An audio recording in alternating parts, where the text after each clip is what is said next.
পিতৃপক্ষে খাঁচি নিয়ে এই রাজ্যের প্রশাসনিক প্রধানা মুখ্যমন্ত্রী পুজো উদ্বোধন করতে যান, মা ভালোভাবে নেয়নি এসব।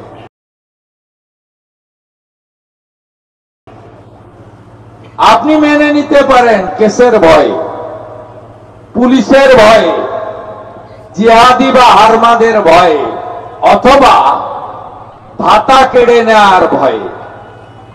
মা দুর্গা তিনি কেন মানবেন? ওনার নিজস্ব পঞ্জিকা আছে। উনি গুপ্ত পঞ্জিকা বা বিশুদ্ধ সিদ্ধান্ত পঞ্জিকা মানেন না, ওনার নিজের পঞ্জিকা আছে। সেই পঞ্জিকা অনুযায়ী উনি যেমন হিজাব পরে উদ্বোধনে যান, ঠিক একইভাবে তিনি বিসর্জন করেন বিজয়া দশমীর পরে। কার্নিভ্যাল 500-700 টাকা বা দুর্গা পূজায় 1,10,000 টাকার জন্য আমরা গীতার যে অমোঘ বাণী ধর্ম রক্ষতি রক্ষিত, ধর্মকে কোথাও বিক্রি করে দেব না।